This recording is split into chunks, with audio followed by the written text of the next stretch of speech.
Greetings and welcome back to the Maya 101 class as we continue to introduce everybody to the Maya user interface by way of our quick crash course.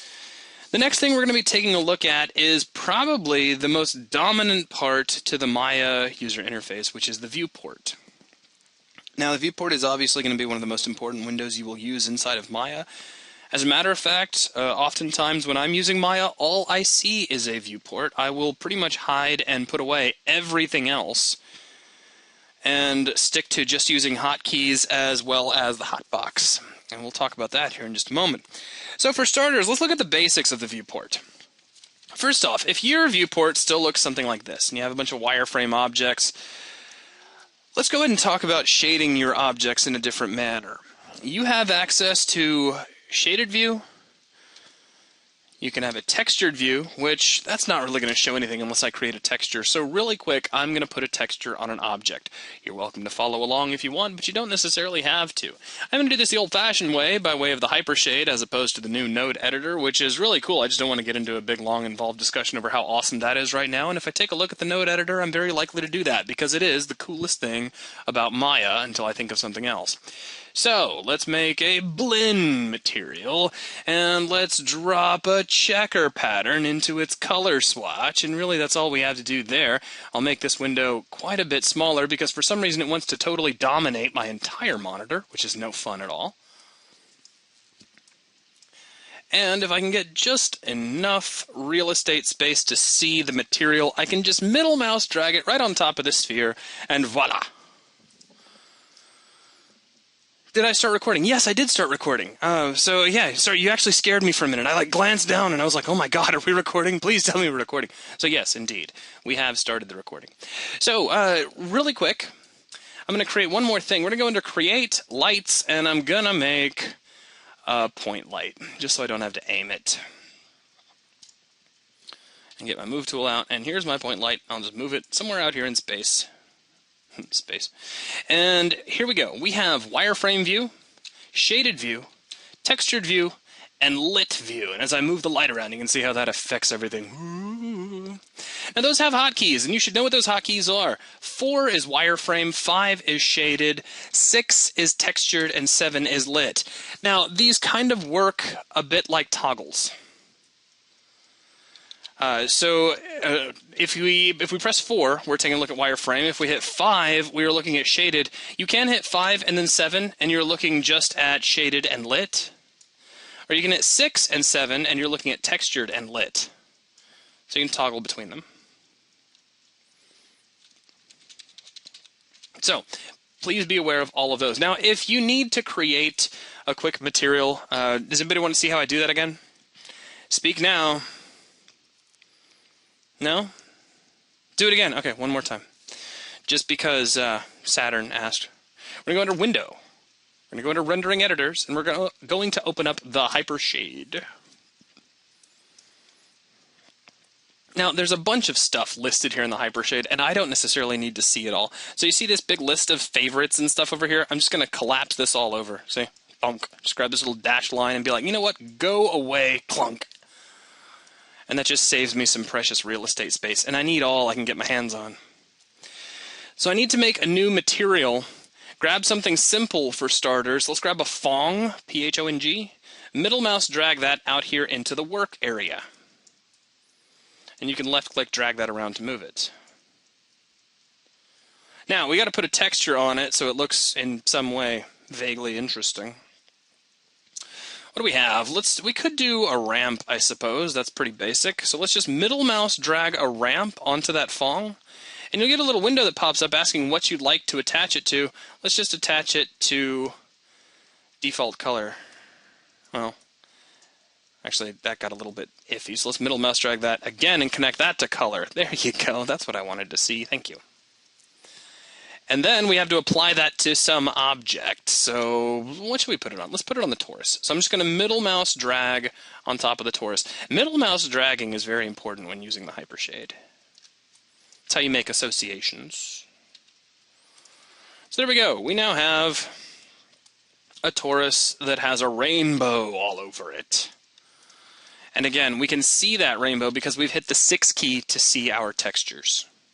Now, if you didn't pick up how to do that this time, don't worry about it, because it's something we're going to look at later once we get into surfacing and whatnot. The only reason I did it here was to point out that the 6 key allows you to visualize your textures. Now, I will give you this general heads up. It will fail as you get into more complicated materials. The newer viewport, Viewport 2.0, is better at showing those, but it's still not perfect. Just FYI. And then, of course, you have the 7 key, which shows you the result of any lights in your scene. If you really want to see that, you're going to need to create a light. So if I delete this light, everything will be black. If you hit the 7 key and everything's black, it just means you need a light. So you go to Create, Lights, and make a point light. And I'm just going to move this around with the Move tool. And there you have it. So those are our various shading modes that we have quick access to. There are some other shading modes as well, but we'll talk about those here in just a minute. Now let's talk about navigating this view, because that's going to be a real big thing you're going to need to get the hang of. The Alt key is your almighty key for the moving around of your viewport. You will hold down the Alt key and left drag to tumble. Go ahead and try that now. Alt and left mouse will tumble. In fact, these are so important, I'm going to write them down. We're going to make some notes, because notes are important.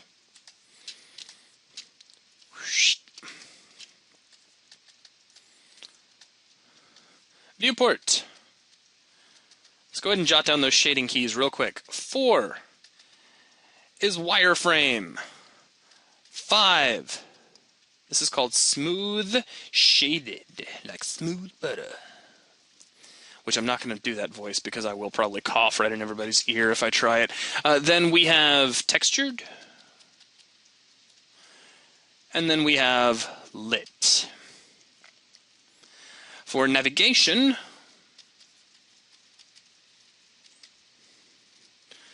we have the Alt key. So Alt plus left mouse button, or LMB, that will tumble. And I'll go ahead and write the rest of them down. Plus, well, let's not do right mouse next. Let's go from left to right. The middle mouse button, that will pan. And right mouse button will dolly, which if you want to be lazy and call that a zoom, that's okay with me. But it's not really zooming, it's dollying. Anybody off the top of their head want to tell me what the difference is between zooming and dollying? Real quick. Who gets the cookie? Who gets it? I'm wondering who gets the cookie now. You got to type in fast. Dollying is moving the camera. Niels gets the cookie, but I know Niels knows that. He's been watching our videos like forever.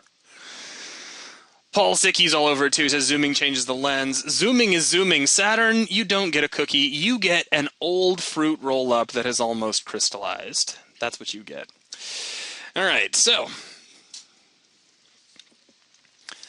Anyway, so hold on the Alt key. Left mouse tumbles, as you've seen. Middle mouse is panning. So you pan the view. It's kind of like sliding. You can slide left, slide right, slide up, slide down, etc. And then right mouse dollies the camera in and out. And it's dollying because you're actually moving the camera closer to the subject and farther away from the subject. So zoom in, zoom out. If you want to call it zooming, that's fine. You can do that. But it's technically not zooming. Technically speaking, zooming means you are changing the focal depth of the lens, or the angle of the lens. You're closing down the angle so that you can see things that are farther away. So if you've ever played with a camera, like especially with a telephoto lens, where you gotta extend it out to zoom out, that's what zooming is. If you're just doing this, this is actually pushing the camera closer to a subject or farther away. Now there's some other hotkeys you need to be aware of as well, such as the F key. The F key will frame up on a selected object. The A key will frame up on all selected objects, along with a really weird animation, and my Maya is actually being a little stupid right now, so if something crashed at some point, I wouldn't be too surprised.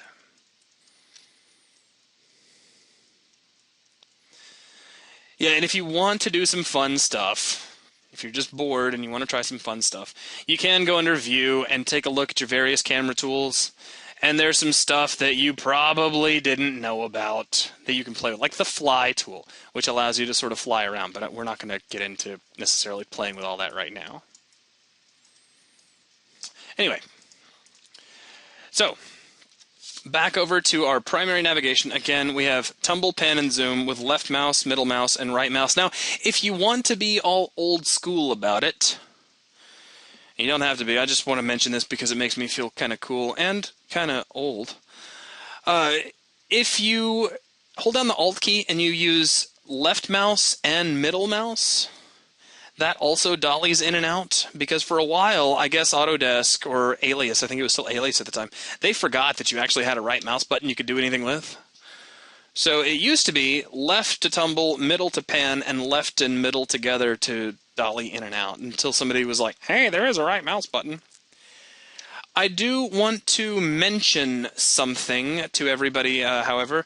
If you are not using a 3-button mouse, buy one. If you are maybe a Mac user and you're special, you have the 1-button or the no-button mouse, spend the $5 it's going to cost, plus shipping maybe, and get even just the most basic 3-button mouse. It'll be great. You need it for Maya, you really do. Is there any way of turning off the animation for the F key, asks Lawrence. Actually, there is. If that's annoying to you, I mean, I'm not going to lie, I kind of like it. It is buried in the preferences window, and I'm trying to remember where it is because I haven't turned it off in a while, but it is there. Hang on. Fast interaction? No, that's not it.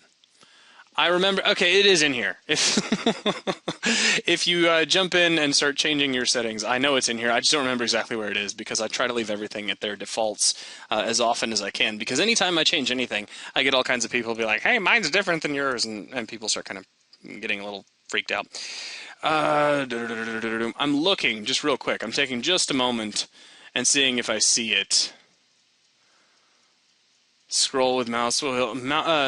The mouse scroll wheel is still working. That's all good. Show menu bar. I'll be honest, I don't remember where it is. But it is in here.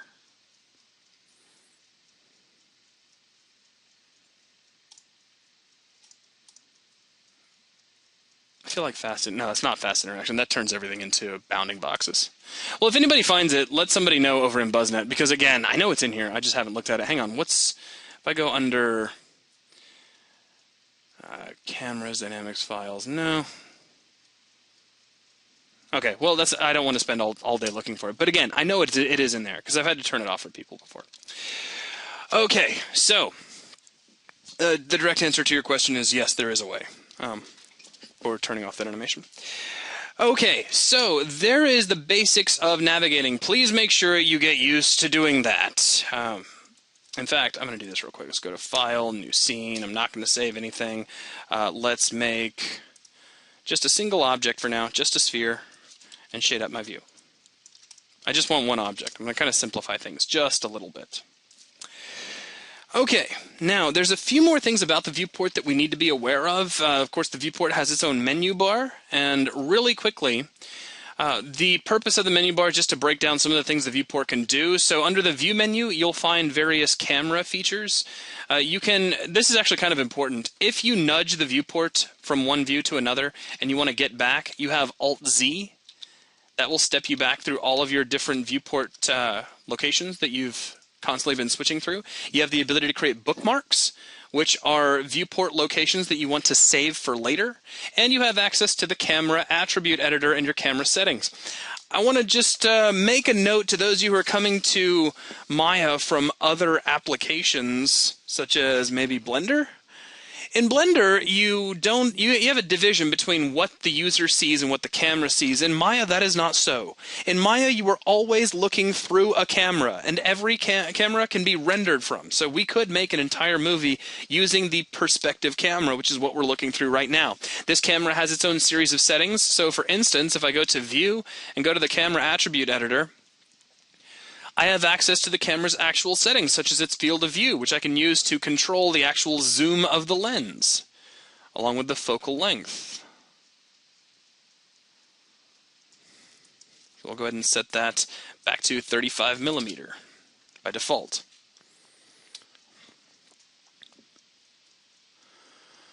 Let's see. turning off animation when pressing F and A. A is showing all objects in the scene. Preferences, settings, cameras, turn off fit view and fit all view. I don't know if that does it. I was pretty sure it was actually in the well, let's have a look. I mean, it's just been a long time since I've done it, I'll be honest. So preferences, settings, go under cameras. I feel like there was actually animate camera transitions. Okay, that's why it's under that section. Thank you. So yeah, make sure you turn off whatever animated transitions you don't want. You can also adjust the time in here, which I used to do just to play with people. If they left their computer for too long and I was in class with them, I would change their setting to like 2 or 3 seconds just to drive people crazy. But thank you, Sajiro, for looking that up. Honestly, it's been so long since I've actually had to change that I forgot where it was. Okay, so again, view is just basically to allow you to control kind of what you're seeing in the viewport. You also have access to your image planes in here, which can be really important when you start creating models. Shading allows you to control how objects are shaded in the view. For instance, I'm going to do a quick duplication. I did that with Control D if you really need to know, but we'll go over it a little bit later. So you see we have wireframe, we have smooth shade, we have flat shade, where we can see all of the different polygon facets that make up these objects. That is pretty cool. We can render things out as points or a bounding box. Now, can anybody tell me, just take a guess, off the top of your head, why would we want to change our shading to something like bounding box or points? Can anybody tell me? Diego's already over. He said speed. If he gets the cookie in this case. If you are using or looking at an extremely complicated scene that is starting to really bog down your computer and make it difficult to move around the UI, you will find that switching over to one of these very, very simple shading systems like bounding box or points can speed things up while still allowing you to see generally what it is you're looking at, so definitely keep that in mind. Now you have some special shading examples as well. We have things like wireframe on shaded, so if you want to see your wireframe on top of a shaded model, that's definitely cool. You can turn on X-ray, so you can see through objects. You also have special things like X-ray joints, and what this does is this makes joints always show on top of your objects, as well as some other settings as well that we're not going to play with at the moment. We have various lighting settings as well. Use default lighting, show the result of all lights, which is the same as hitting the 7 key. So if I go to create lights and make a point light, and pull that out where it's striking both the surfaces, and then hit Control D and then move this copy over here, hit Control D and move this copy down here, maybe forward a little bit, we start to see the result of all of those lights. You can also choose to only use selected lights only, so if you need to be a little more selective and figure out exactly what each individual light is contributing to a scene, you can turn that on, which is very, very nifty. I'll go ahead and leave it at all lights for now. There's some other things we can turn on as well. If you have a graphics card capable of supporting it, you can also turn on shadows, which is pretty nifty. Next, we have our show flags. Just allows you to show and hide various things. For instance, if I turn off polygons, our spheres disappear because those spheres are polygon objects. It's very simple. I can also turn off lights if I really want to, and suddenly my lights are gone. So it's just a way for you to hide out things you don't necessarily want to see or accidentally touch, bump, or interact with at the moment. Next, we have the renderer. There's the default render, the high-quality renderer, which is pretty cool, and then the new Viewport 2.0, which may not be supported on your video card. I'm currently using an NVIDIA GeForce 580 GTX, I think. I think it's 580. I know it's a 580. It runs games really well, and because of that, it does a really good job with Viewport 2.0. If your if your video card doesn't support it, then that's totally cool. You don't necessarily need it. It is just kind of a nifty feature. And then next we have panels. Now the panels menu is here to make your viewport do things that have nothing to do with viewports, or switch to other viewports as well. So for instance, currently we have what perspective camera are we looking through, or what orthographic camera are we looking through. We're not going to talk about stereo at the moment. Now, does anybody, and I know you know, Niels, so back down. This is not your time for a cookie, Niels. Okay? You understand? Does anybody other than Niels know the difference between an orthographic and a perspective viewport? And want to tell me real quick before I demonstrate it. Sajiro says depth. Well, okay, be more specific. That is the difference, but which has which? Side views? That doesn't say much. Come on, give me details. It only has 2 axes. That's still really vague. Orthographic doesn't have depth. Sajiro's back all over it. Yeah, the hint is perspective. So here's the deal. You have access to your perspective view, which by default you get one. You can make others if you want to. And you have a front, side, and top orthographic view. An orthographic view is kind of like a blueprint view. It does not show depth. For instance, watch this.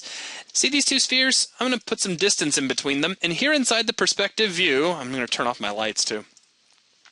If I zoom in, and I was just looking at these two spheres, and I asked you which one was bigger, you'd probably, all things being equal, tell me that this sphere was bigger than this sphere. And in terms of your screen space, that would certainly be true.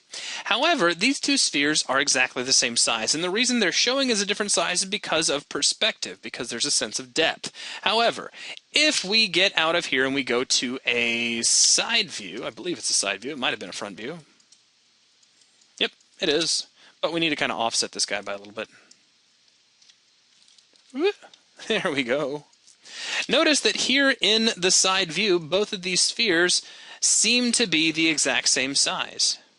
That's because there is no sense of depth. Now, if you're curious and you've never used an orthographic view and you're wondering why on earth would you need this, they're very useful when building from schematics or having to build with any degree of precision.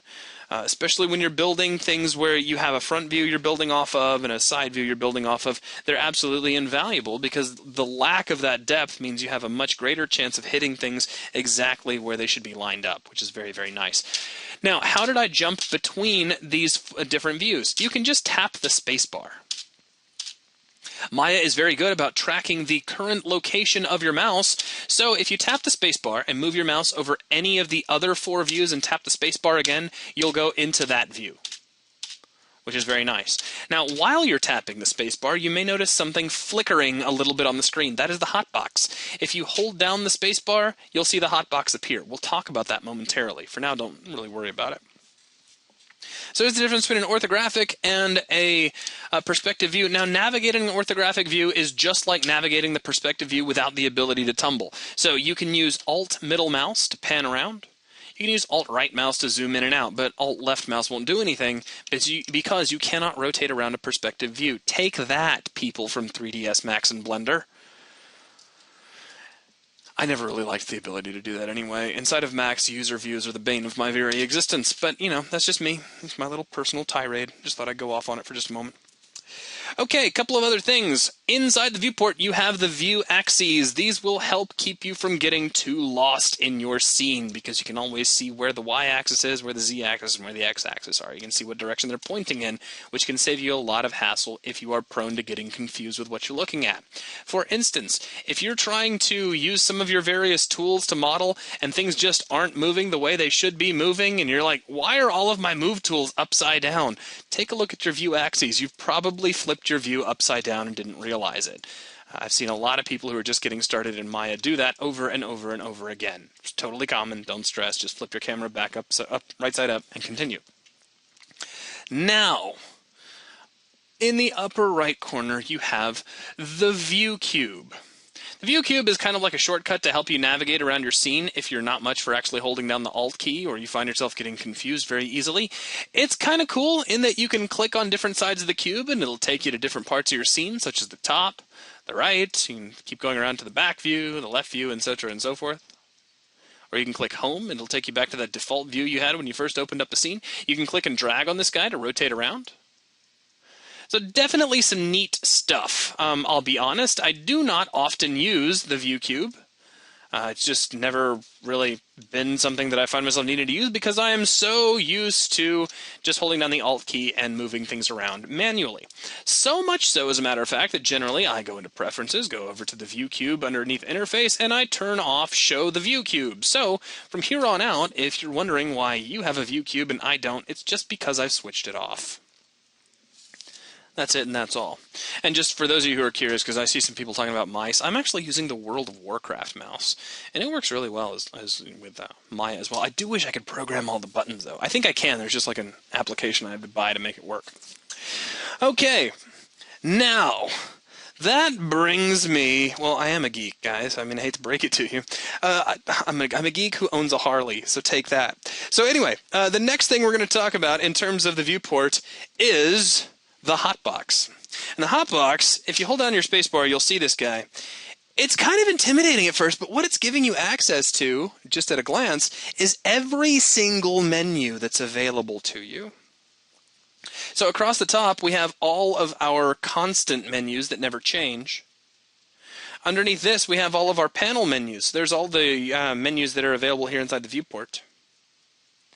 We have a list of our recent commands. So you just click down your mouse on this, and everything you've done lately is listed inside of here. That's more useful than you probably think. You have the ability to jump between different viewports by just clicking on the little Maya button in the middle. And then you just move your mouse. This is called a marking menu. For those of you who've been playing console games for the last, 2 or 3 years, you've seen these a lot. I feel like the PlayStation and the Xbox have really started bringing these home a lot. But Maya has had these forever. They're called marking menus, and they just allow you to drag the mouse toward any particular command that you want and let go of the mouse. Next, you have hotbox controls. These allow you to show and hide any of the menus seen below. So if you take a look, we have the animation menu set, the polygon menu set, the surfaces menu set, dynamics, rendering, and end particles. The contents of all of those menus are right here in front of you. You just tried to rewind the live stream. You can also say, come again. That generally works as well. I'll be happy to repeat myself if I need to. It's no problem. It's almost like voice command. Well, it's type commanded, really. Now, if you see too many menus here and this is distracting for some reason, you can use the hotbox controls to turn off the things you don't want to see. For instance, if I know that all I'm doing is working with polygons, then I don't really need to see anything else. So what I would do is I would say hide all, and that gets rid of everything. And then I can just start turning on the things that I want to see. So I can show the common menus because I may need those at some point. I can show the pane-specific menus because I might need those as well. And then let's maybe just turn on the polygons menu set. So show hide polygons. And there we go. I've now customized my hotbox. Now the hotbox is also broken up into quadrants, which is kind of nifty. You see these little X marks? Those designate the 4 quadrants. You have a north quadrant, and you'll notice this gives you access to different layouts for your viewport. So we can have single perspective, which is what we're looking at now. Or we can say, you know what, I want to see, let's do a perspective view, a graph editor, and an outliner. So I move down to here, and boink, it readjusts my layout to accommodate. And I'll just go back to a single perspective. Now, next, you can go through all the ones and see all the different things they do. The eastern quadrant or eastern zone, if that's what you want to call it, is very useful in that it allows you to show and hide different parts of the interface, which is pretty cool. So if I don't want the help line, I can turn that off. If I don't want the command line, I can turn that off. If I don't want the shelf, I can turn that off. And you can systematically go through and just start killing stuff, which is very, very cool. Now, that said, I love the hotbox. It's pretty cool. Hey, Zach, do you use the left quadrant? Honestly, I don't remember most of what it does. Oh, just for selection masks? Not much. Honestly. It's just one of those workflow things. Some people do, some people don't. I generally don't. Now, one thing I do a lot, I was going to say do, and then I figured Niels would have a heyday with that. So let me go ahead and just show all of my menus. One of the things I generally like to do is I will show all of my menus, and then I'll go into my preferences and go all the way up to interface, and I'll start turning stuff off. So for instance, we can say show menu bar. Nope, I don't need it anymore because it's all in the hotbox. Show it in the panels. Nope, I don't need it there either. Show the panel toolbar. Nope, I don't need that. Show the title bar. And all this stuff up here at the top where you can close Maya, I don't need that. I don't need anything in the script editor either. Then we can just go through and maybe take the remainder of the UI elements, such as the status line, the time slider, the range slider, and the toolbox, and turn those off. And then we don't need anything else either, so we could just be staring at one great, big, giant viewport, which is glorious. Now I said, is that left mouse you're clicking to show menus? Yes, it is. So click the left mouse button to show stuff. Ooh, I think I just opened up the hypershader. I didn't mean to. Let's go back to perspective view. Thank you. So yeah, if you want Maya to just be one great big pretty viewport, you can do that. And that is very, very cool and very convenient. And then you can go back under, display, UI elements, and restore UI elements, and that'll put everything back in a single click. So if you just want to feel cool for a minute, you can do that. I like working that way. It makes me kind of happy. You can also go back under Display UI Elements, and you can just say Hide All UI Elements, and that's kind of like 3ds Max's Expert mode at a button, so it just puts everything away. Are there any questions about the viewport right now?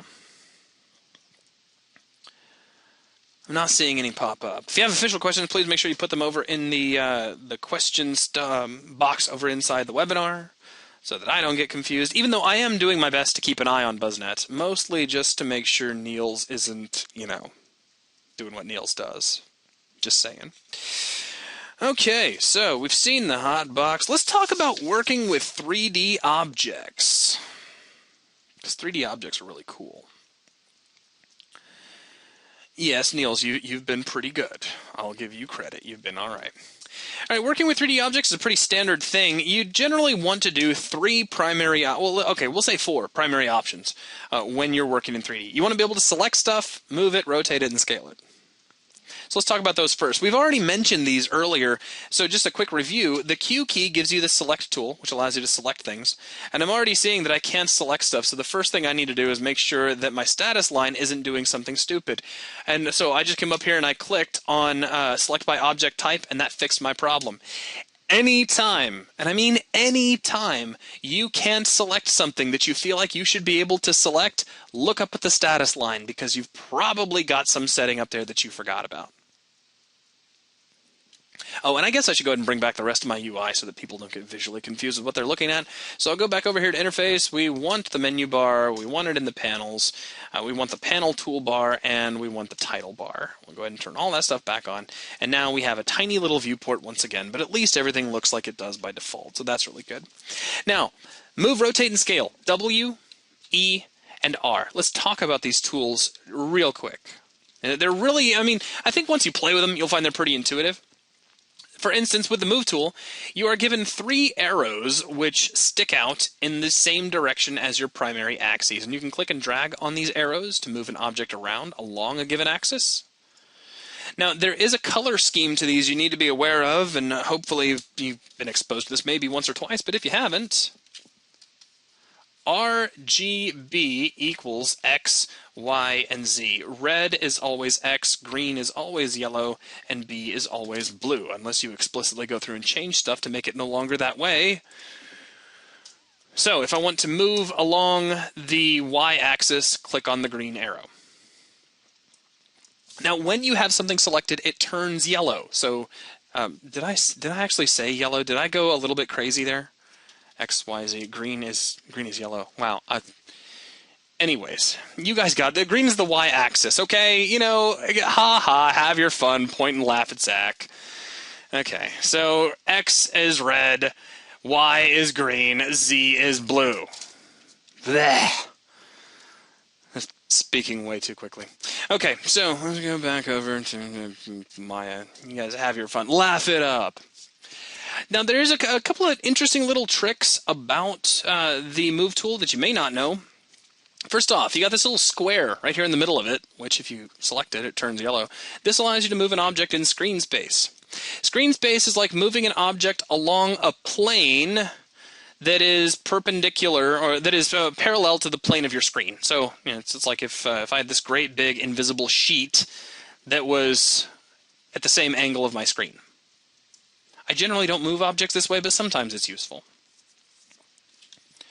Now, a couple of other things too. You can use the middle mouse button to move whatever you currently have selected. So if for instance, if I click on the Y-axis and I click and drag with middle mouse, you'll see that I'm moving like so. Also, because this is the Move tool, somebody real quick, who gets the cookie? Tell me what key the Move tool is on, real fast. Who wins? All right, and who got it first? Looks like Florum got it first. Paul was actually incorrect because he said capital W. You know why you're incorrect? Let me show you. If you hit capital W, you just set a keyframe on your translation. So don't do that. I'm going to hit Z to undo that. So there is a difference between W and capital W. Definitely keep an eye on caps lock when using Maya. Caps lock can kill you. Let's see. I'm going to ask a preemptive question, says Lawrence Balam. Does this have gizmos like Max in the way that Max has the ability to move in 2 axes only? Yes, it does. But hang on just a moment before we get there. If you want to move on, well, hang on. If you hold down the W key, which we already know that activates the move tool, hold down W and the left mouse button.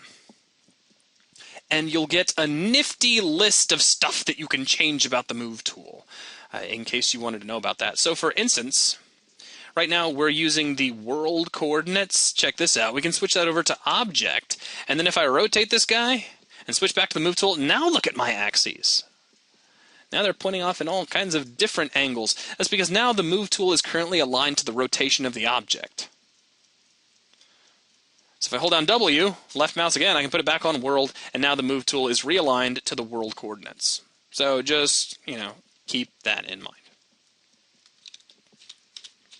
Okay, now, that was, of course, the move tool. If you want to move in just 2 axes, hold down Control and click on the axis you don't want to move on. So, for instance, if I have this sphere resting on a table, and I don't want to move it up and down, I just want to move it along the surface of the table, I can hold down Control and click on the Y-axis, and if you look really closely, that square in the middle of the tool is now flat. It's oriented along with the X Z plane. And now if I just grab that square and move around, then I'm only sliding around in those 2 axes. And if you take a look over in the channel box, keep an eye on Translate Y for a moment. It's not updating.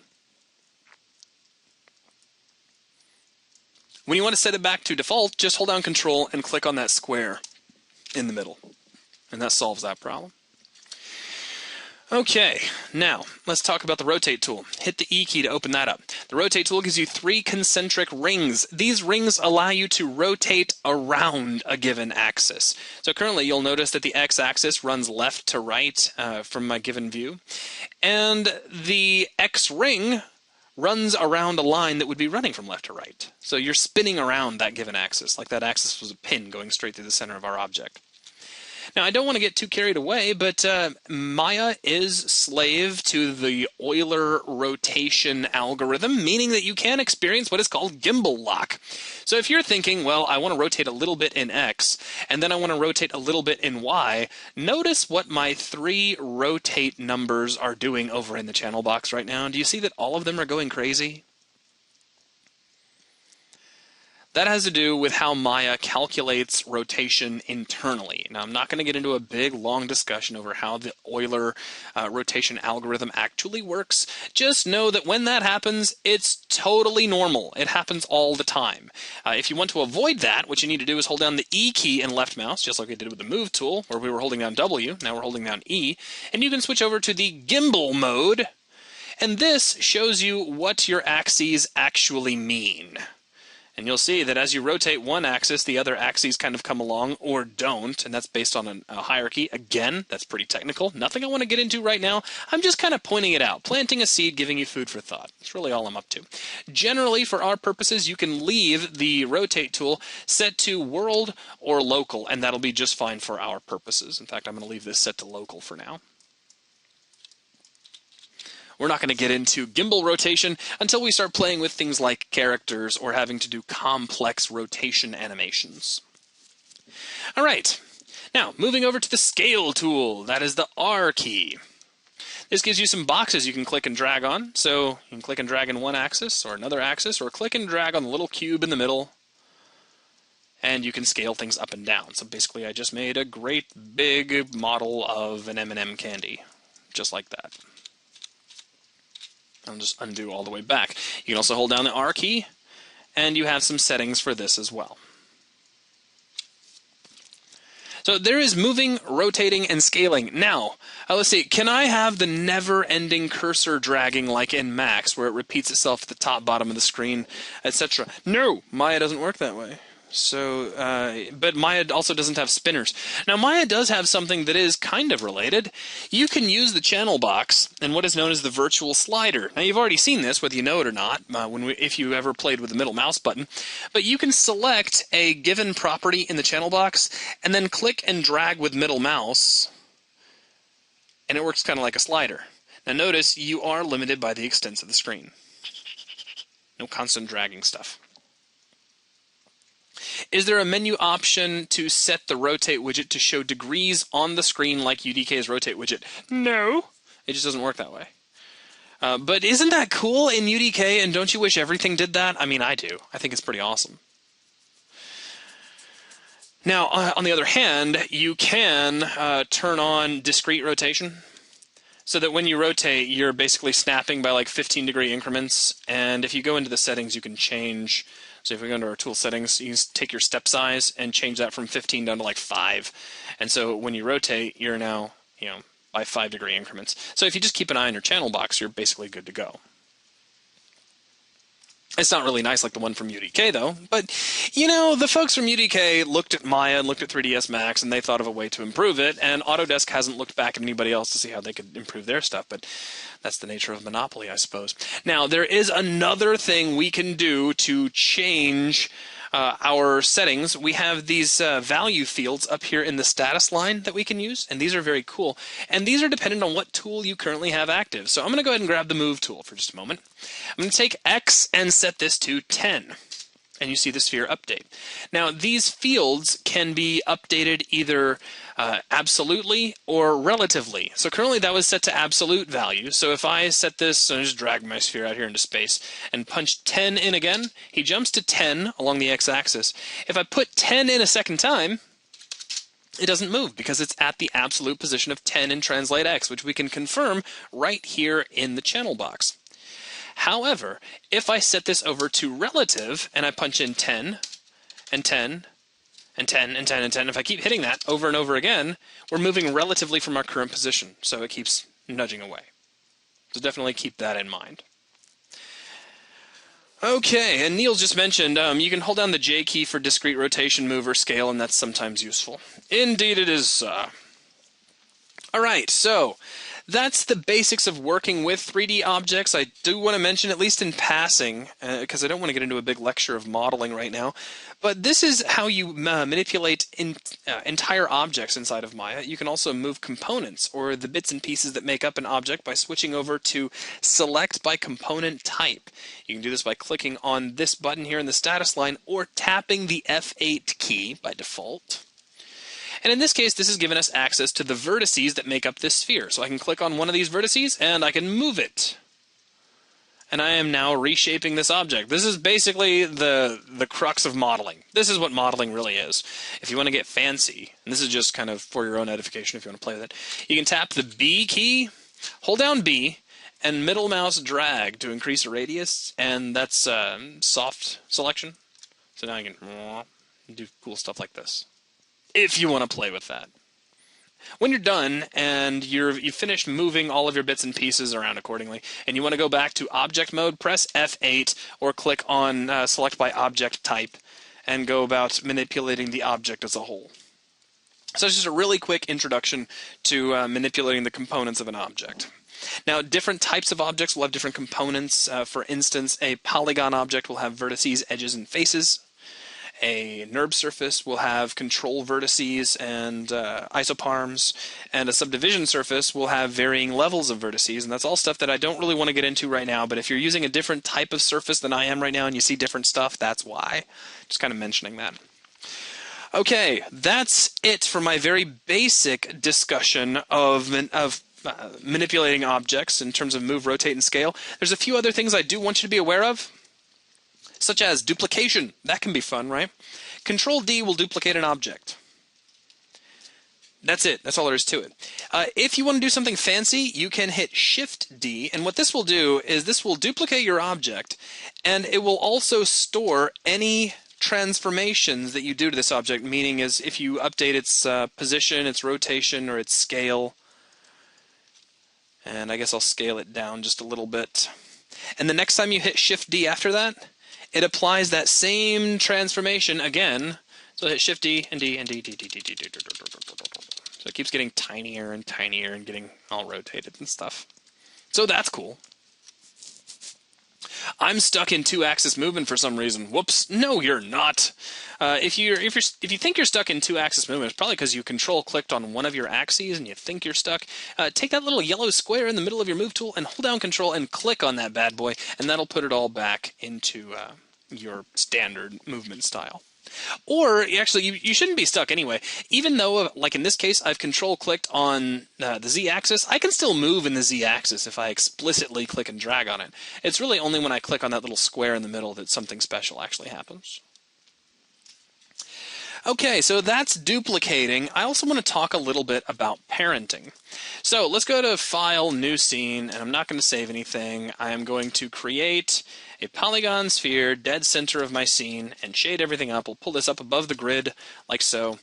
And I'm going to create, let's make another object. Let's do a cone, I guess. And I'm going to put this cone more or less right on top of my sphere. It doesn't need to be exact, but somewhere close to right on top of it. That'll work. And that's better. Okay, so I'm a little OCD. So I have a cone sitting on top of a sphere. Let's talk about parenting in Maya. Now, parenting is really just a hierarchical relationship, and here's kind of generally how it works before we even get into using it in Maya itself. In Maya, you have a parent, and you have a child. Now, a child can actually have children of its own, but let's keep this very simple for the time being. This is just a hierarchical relationship such that anything you do with the parent in terms of moving, rotating, scaling, and other operations as well, but we'll stick with the basics, will get transferred down to the child. Whatever the child does, though, does not necessarily go back up to the parent. And you can think of this like a kind of a real-world analogy. You know, a parent is walking around the mall with their kid. And generally, parents will keep up with their kid. Think of a little kid. You know, sometimes you let your teenagers wander off and that sort of thing. But we're not going there. We're talking like a little toddler. Wherever the parent goes, the toddler is going to go along. By default, because the parent's going to have them like on one of those comical leashes or something, or they'll be carrying them. But sometimes the child will kind of start to wander away. Maybe not too far, but they will start to move on their own. And that doesn't necessarily translate back to the parent. Now, if that analogy doesn't necessarily speak to you, here's another way to look at it that I think is maybe a little easier to swallow for some folks. Here's the Earth. A really terrible version of the Earth, okay? Pretend that looks something kind of like the Earth. And this is you standing on the Earth. And you're really tall, and you're probably running out of air at this height, but generally you're happy. Now the Earth is doing some stuff. It is constantly spinning around, and it is constantly hurtling through space at a very, very fast speed. Are you aware of any of this? No, of course you're not. You have no idea the Earth is moving as fast as it really is, and if you think you are aware of it, it's probably because you're on some form of medication or alcoholic influence, and you should probably sit down. But that's kind of how hierarchies work inside of Maya. You could think of the Earth as the parent, and us as the child. Wherever the Earth goes, we go too. If the Earth suddenly changed course and flew out into the middle of the cosmos, we would have no choice but to go along, because that's how it works. However, we can move around however we want to along the surface of the Earth. Now let's take this into Maya and kind of see how it works, okay? So I'm going to take my little cone, my party hat, because I think I saw somebody call it that, and hold down Shift and select the sphere. Now notice something. I selected the child first, and then I selected the parent with the Shift key. Also notice the last selected object is highlighted green. All objects selected before that will turn white. That's important to keep aware of. I'm going to hit the P key for parent if you want to. You can also go under Edit and choose Parent out of the menu. Now, look at this. When I select the sphere, it looks like the cone is selected as well. And as I try to move the sphere, the cone comes along. But if I move the cone, he moves all by himself. If I move the sphere again, the cone moves from his new relative position. Pretty cool. Now, why is this useful? Well, again, I mean, you could look at it like if this was a character wearing a party hat, you could take the party hat and move it around. If you needed the party hat to move a little bit further back on the character's head, I keep tapping spacebar like I'm in UDK. That's awesome. Then you could do that. You can make updates to the party hat's position at all times, and it wouldn't matter. It would still come along just like it was supposed to, which is very, very cool. Now, there are other ways to visualize this parenting hierarchy. So I'm going to kind of jump a little bit ahead in my lecture and go under Window, Hypergraph, and go to the hierarchy. And take a look at the scene hierarchy right now. We have our sphere and we have our cone. And you can see that the cone is descending from the sphere. You could say that the sphere is the parent of the cone. Now I could do some other fancy stuff as well. For instance, you guys want to see me do something really fancy? Let's go to Modify. And if you want to follow along, you can. You don't have to. I'm not expecting you to. We're going to select the cone, go to Modify, and choose Make Live. Then I'm going to go back and create another cone and drag that right on top of my existing little party hat. And hit Y and do it again. And hit Y and do it again. And hit Y and do it again. So now I have a party hat with spikes, which would be the best party hat. I think we can all agree. Now, I'm going to take, well, first, let's stop making stuff live. So I need to deselect everything, go to Modify, and choose Make Not Live. Notice they don't say Make Dead, they say Make Not Live. Very proactive, I thought. All right, we're going to grab all of these spikes. Holding down the Shift key, just grab them all. The last thing I'm going to select is the main body, and then I'll hit P and take a look at what happens. All of those little cones are now children of the primary cone, and they're all equal level siblings. It's like they're all brothers and sisters.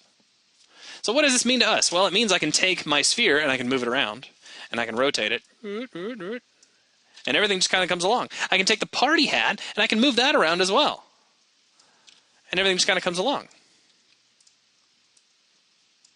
But if I take the spikes, they are kind of their own thing, because that's the nature of the hierarchy. The party, that party hat's all cardboard anyway. It's not really going to hurt anybody. I mean, unless you throw it, I suppose. So that's just a really quick rundown of parenting and hierarchies. I think everybody should know that for interacting with objects. Now, there are some funny things that can happen along with parenting hierarchies that I think you should be aware of. For instance, if you take a parent and you scale it non-uniformly. What do I mean when I say non-uniformly? Anybody who wants a cookie? When I say non-uniform scale, what does that mean? Somebody's typing furiously right now. One axis. Okay, or it could be two axes. Basically, if you end up with different scales in each one of your axes, then that's non-uniform scale. So if I make this guy tall, and just scale him up in the y-axis, you'll notice that made my party hat tall as well, but watch this. If I rotate my party hat now, do you see what's happening?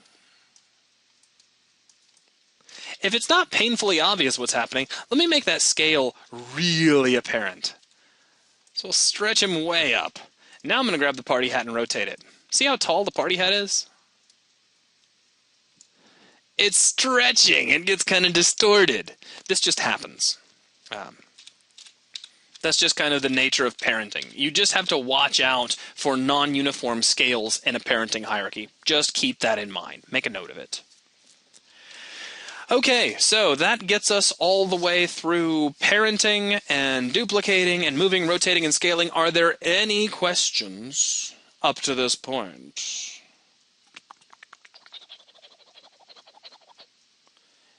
It doesn't look like it. What is the difference between groups and parents? There really isn't much of one, but it's a really good question. I wasn't even going to cover grouping, but since you asked, and since it's you, Alexandru Pauls Sicky, I want to say Sicky, I don't know if that's right. It could be Chicky, it could be a lot of stuff. It could be Taco Bell. Maybe that's how you pronounce it. But what I'm going to do real quick is I'm going to bust apart this entire parenting hierarchy, and I'm doing this by clicking and dragging with the middle mouse button. So now these are all, I'll show you double transform in a second, Fo, thank you. These are all just individual objects, and what Paul had asked is what's the difference between the second one. I've said 15 things and you want me to remember the second one. Very good. I'm going to grab everything all together. Now I'm going to do that this time just by dragging out a marquee selection box. It's real easy to do, like many other applications out there. And I'm going to hit Control G, which is the same as going under Edit and choosing Group. This is just like parenting, but here's how it's different, or a little different. Maya has created a little node. Oh, sticky. Like that? Is that it? I want to know. I really do. Nope. Oh, failure. All right. Well, then I just failed. Okay, so Maya has created a node called Group 1, and it has parented all of the objects to it. So it's just parenting. That's all there is to it. But it just happens to be, in this case, it creates a node called a group node that stores everything. So you see the difference. It's just parenting, but it just happens to bring in an intermediate node. All right. Now, somebody wanted to see double transforms, and those are great. You want to see how double transforms work? They're amazing. Right now, if I select my group node and I move it, everything kind of moves. Don't worry about the fact the pivot point is way over here. Well, we could solve that. We could go to modify center pivot. That solves that problem. But what happens if I try to move the group and this sphere at the same time? So, I mean, I can move the sphere and I can move the group. But what happens if I try to move both at the same time? Whoa. I get what's called double transform. Why is this? This is because as I try to move, the group is moving the sphere. And then the sphere is moving on its own by the same amount. So we end up doubling the amount of transform that's actually applied to the sphere. You can use this to your advantage, but it is just something to kind of keep in mind. And it's because, again, that sphere is being moved by two different things. It's moving because I told it to move, and it's moving because the group told it to move. And since both things are telling it to move, it moves twice as far. So if you see stuff flying apart, it's probably due to double transformation. All right. So let me go ahead and close this off. I really only have a couple more things to discuss before class is over tonight, guys, and I got to kind of wrap it up soon because I have another class at 7 o'clock, as you all know. So what I want to do is talk a little bit about Maya's architecture and this node stuff that you might have heard me say, you might have heard somebody say in regards to Maya. Everything in Maya is all about nodes. As a matter of fact, let me go ahead and just nuke out everything in my scene. I'm going to create a brand new object. Move it up here into the air. Let's make another object. So at least we have two different objects. And I'll make a third object, actually. And I'm going to parent this guy. So we're going to take the pyramid, take the sphere, and parent them together. Now, there are two different ways to look at Maya. Maya actually has two different graphs which allow you to visualize the nodes that make it up. These two graphs are known as the scene hierarchy and the DAG, or the directed acyclic graph. It's important to know those.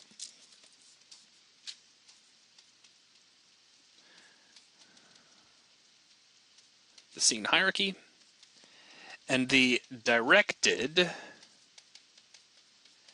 acyclic graph, which is a really cool, scary sounding word, isn't it? Or phrase. 3 words, I suppose. But there's really not much to it. I do want to point out the difference between the two and how you can visualize these yourself. If we go back over to Maya and go under Window, you have the hypergraph. The hypergraph is here for you to see the nodes that make up Maya. Incidentally, you also have the node editor these days. We'll talk about that later. Let's stick to the hypergraph for now because this is neater for demonstrating what I want to show you. So let's go to the hierarchy first. This shows the scene hierarchy. All the objects in my scene broken down into their hierarchical connections, if there are any. In this case, the pyramid is parented to the sphere, so we see that connection. Other than that, everybody else is just kind of free-floating side by side. That's what the scene hierarchy does. It just breaks down the primary objects of your scene. Now that's only part of the battle. That doesn't show all of the nodes available. I'm going to select the sphere and go under Window and go to Hypergraph Connections. This shows the DAG, or the Directed Acyclic Graph. Now what makes it directed and what makes it acyclic? We already know that it's a graph because it is, you see all these nodes graphed out. It is directed because the nodes have a specific flow of information from one directly into another. Information has a one-way flow, not a two-way flow. Now that doesn't mean you can't send information back from one node to a previous node. It just means that the general flow of information is going to be one way. It is acyclic because you cannot end up with a cycle. For instance, let me kind of draft something out for you. Let's say I have 2 spheres. And I make a connection. We could actually do this, but I'm going to leave this all very hypothetical just to help you understand. Let's say I determine that translate y, which is moving in the y-axis. Whenever I say translate, think motion, okay? So translate y is going to be directly connected to translate y of this object. What does that mean? That means if I move this guy up, this guy will move up as well. I can actually make connections like that with Maya. It's one of the great things about it. We can take attributes on different nodes and literally connect one straight to the other. I did kind of make glasses. That's pretty amazing. However, I cannot go back and say that the translate y of this object in turn affects translate y of this object. That would make a cycle, and cycles are bad for Maya. So Maya does not like them because it really wouldn't know what to do. It would say, all right, well, if we move this guy up, then this guy's supposed to move up. But if he moves up, he's supposed to move this guy up. And if he moves up, he's supposed to move this guy up. And we end up with this infinite loop, which is kind of like how you kill an AI. Kind of like a paradox. Maya doesn't like paradoxes, so it won't let you do this. Now, there are some applications that will allow this sort of thing. 3ds Max is technically one of them. The way it goes about it is kind of internal and pretty cool.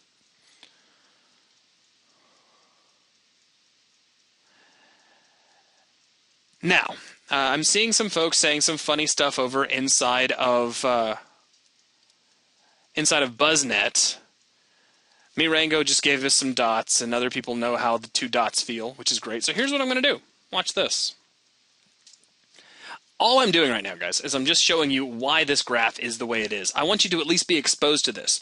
I'll be the first to tell you right now, you do not need to be a master of how this works at the moment. I just want you to have seen it. I want you to be exposed to it. I want you to have at least heard of it and seen it in action at least once, and then I'll be happy, okay?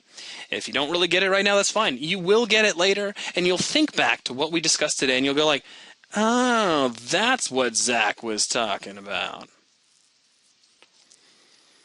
So, real quick, back off, Florum. I'm helping everybody out. So, let's go to the connection editor. Don't worry about how I'm actually doing this. I'm demonstrating something, okay? I'm going to clean out my scene real quick. We're going to make 2 spheres, just like we did in our little example. We'll leave them at the same altitude. That'll be fine. So the connection editor's job is really just to make connections between nodes. All right, so watch this. I'm going to load pSphere 1 on the left-hand side and pSphere right on the right-hand side. Okay? And all we're going to do here is say that we take the translate y, and you got to kind of dig for it. There's translate and there's translate y. And let's say we want to connect that to translate y of the other sphere. That's done. Watch this. We actually have a connection now. If I move one, we actually move the other. See how that works? It's pretty straightforward. Yeah, I didn't mean to open up the connection editor in the first class, but it kind of happened anyway. Now, if I flip this around the other way, and I try to take translate y and plug it back into translate y over here, you get a warning. Check this out. Warning, cycle on pSphere 1 may not evaluate as expected. And as I try to move stuff, I'm actually locked in place because Maya is not liking this at all. Because what I've said is, hey, left sphere, I want you to move right sphere. But right sphere, I want you to move left sphere. But I want you to move right sphere, and so on and so on and so on. And Maya gets a little bit frustrated. So that's why it's an acyclic graph, because it avoids things like this. It avoids these cycles, okay? That's the only reason I went into that example at all. So when I say DAG, you at least know generally why it is considered to be acyclic. It's directed because the flow of information is one way. It's acyclic because you can't have cycles, and it is a flow of all of the different nodes. All right. And good night, Paul. Have a good time at work here in just a few hours. We're almost done anyway, so you just catch up with the last few minutes of the lecture, and you'll be good to go. Okay, so the only other thing I want to show you having to do with Maya's node-based architecture is if we get rid of this guy. Let's just take this one object. Right now we see just a sphere, but this sphere is actually the result of a series of nodes which are being brought together to give us this particular sphere at this position with this paint job. Now someone say, is there a way to zoom more precisely? Seems like you get steps that are either too far or get past the object. I mean, I use Alt and right mouse and I don't get any particular steps. If you're using the scroll wheel, then that will have steps, like so. Now, real quick, let's go back to Window, Hypergraph, and open up our connections. I just want to introduce you to some of the basic nodes that you will become acquainted with while you use Maya. Now, we're getting kind of arguments about whether or not you're cycling. If I would, For anybody who's already confused by this, don't listen. For anybody who's actually debating this, as long as you're not feeding back to an already outputting attribute, it's not a cycle. So I mean, I could say translate y affects translate y of this other sphere, but the translate y of that sphere affects translate x of the first sphere, and that would be just fine. Anyway, don't worry about that. That's all higher level stuff than I wanted to get into tonight anyway. So these are the nodes that make up our little sphere. And I want to talk about what these nodes are, again, just to expose you to it, kind of planting a seed for later on. So, we don't really need this guy anymore. As cool as it is, we're going to get rid of this. So even a basic object, just our little sphere, is the result of a few nodes, being an input node,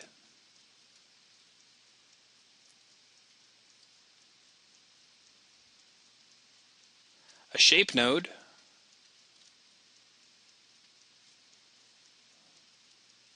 and a shading group node.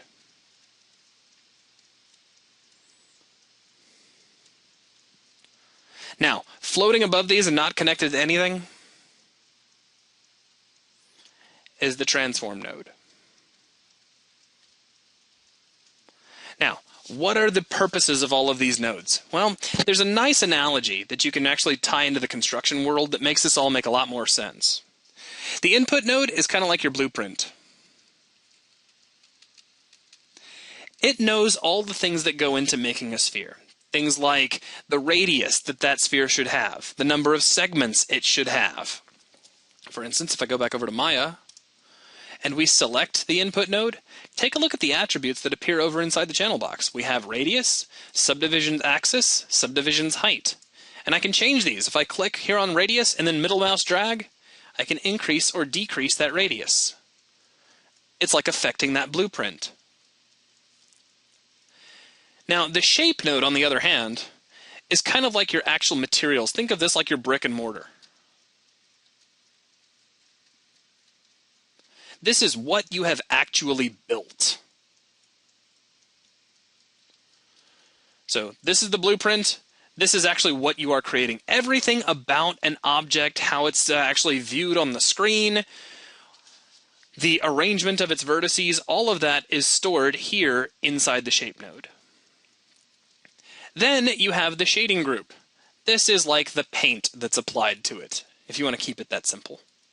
So we get the design for it, we build it with the shape node, and then we paint it. Then there's only one last thing we have to do. We need the transform node, which positions it. So if you think about Maya's node-based architecture, kind of like a company that builds mobile homes or like modular houses, then all you have is your original design. You have the actual building itself, you have the paint applied to it, and then you have the ability to position it wherever you want to. You just have to remember that the transform node isn't directly connected to anything in terms of wires. You won't see anything actually wired up to it, but it is connected. It is a part of that object. And if I was to take my transform node and move it up here, then we see the exact same thing here in Maya that I just drew out. Now, that ties into one more thing. If I start doing some funny modeling operations, and I'm just going to do a couple of things, you can follow along if you want to. Now, this is a polygon sphere, so I'm going to hold down the Shift key and the right mouse button. And I'm sorry, come here, you. Shift, right mouse. I don't necessarily want to merge stuff right now. Let's go to faces. So I'll just hold down right mouse and go to face. Then select some faces here. Don't worry about trying to keep up. That's not part of my example in this case. I'm going to do an extrusion. So that's Shift and right mouse to choose extrude face. And I'm just extruding. I'll hit G and I'll extrude again, and I'll hit G and I'll extrude again. All right? So I've just done some things to this sphere. If we look over inside the channel box, take a look underneath its inputs. We have the initial input node, which is our polysphere 1, still has our radius and our subdivisions. We have poly extrude face 1, poly extrude face 2, and poly extrude face 3. Now that may be confusing to you, but watch this. Let me select my sphere one more time. Let's go back under Window and open up the connection editor. Take a look at our connections now. Instead of just having an input node, a shape node, and a shading group node, we now have our initial input node. We have all three of those extrusion operations we've created. Then we have our shape node, and then our shading group. What's happening is every operation we perform to our object is creating an additional node. Look at it this way. Earlier, we had a blueprint, and then the building, and then the paint job. But if we're changing the shape of something, maybe we want to add wings to it, we want to put a head on it, we want to maybe add rooms to a building, whatever we want to do, that is all stuff that is going to take place after the blueprint, but before we actually build it. So in essence, what we just did is we broke this connection, and we said, before we actually get to the shape node, I want you to do an extrusion. Then, do another extrusion. Then, I'm not done yet. Do another extrusion. Then, connect back up to the shape node to build everything that I just put together. Every single operation you perform is going to create another one of these nodes. And these nodes have a name. They are referred to as construction history. And now our analogy comes all the way back around.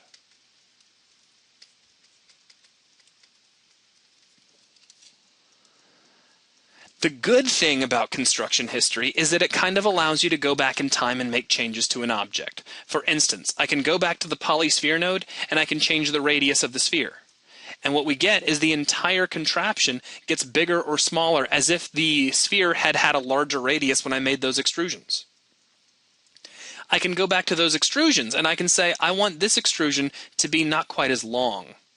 Or maybe I want this second extrusion to be scaled down a little bit. And then I don't want it to go in as far. So I'm actually kind of going back in time and readjusting how everything was created. That's the good part of construction history. Now there are some things to keep in mind with it as well. Remember earlier I mentioned kind of idly that the shape node keeps track of all of the different vertices that make up our object. Each one of these vertices actually has an ID number. So if I start doing something really silly, like if I go all the way back to my polysphere and change the number of subdivisions, then really weird things will start to happen. Because now Maya is not entirely sure what vertices should be affected by those extrusions. So you won't end up with the same results that you would have if you had the same number of subdivisions. Just something to keep in mind. If that's confusing, don't worry about it. I'm more interested in just kind of planting the seed for later.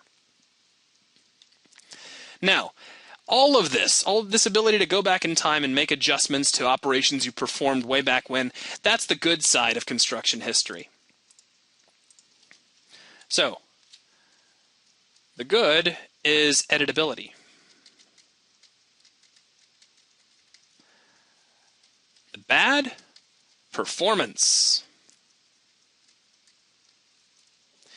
If you do a lot of modeling and you do not delete your construction history, Maya will start to slow down and sometimes will crash. So you have to be very much aware of that. Now watch this. I actually showed this to you earlier, but we're going to do it for real this time. I'm going to go under Edit, Delete by Type, and click History. Now take a look at the nodes that I have left.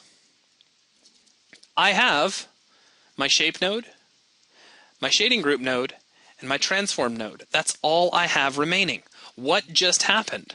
Well, Maya took my initial blueprint and took all the operations that I had performed prior to the shape node being calculated, and it recorded all of that info permanently into the shape node. That is what it means to delete history. It takes all of that information that's been calculated up to this point and stores it permanently in the shape node, and you no longer have editing use for it. It's just like in the real world, if you want to continue with our construction analogy, after you've already built your house, what do you do with the blueprints? I mean, you don't need them anymore. And yeah, I know a lot of people save them and do other things with them. But in our case, we're going to assume that you just throw away the blueprints. And that's what deleting construction history is all about. You get rid of those blueprints so that now all you have is just your actual object itself. Okay, so that is the crux of construction history. Again, I'm more interested in just kind of introducing you to it because it's an important concept within Maya. But if you don't feel like you completely understand it right now, or if you don't want to think about it at this stage, that's perfectly all right. It will, if you forget about it entirely, it will bite you at some point down the road. There are some operations for which you must have construction history. For instance, if you skin a character to a skeleton so that wherever you move the skeleton, the character moves along too, that is construction history dependent.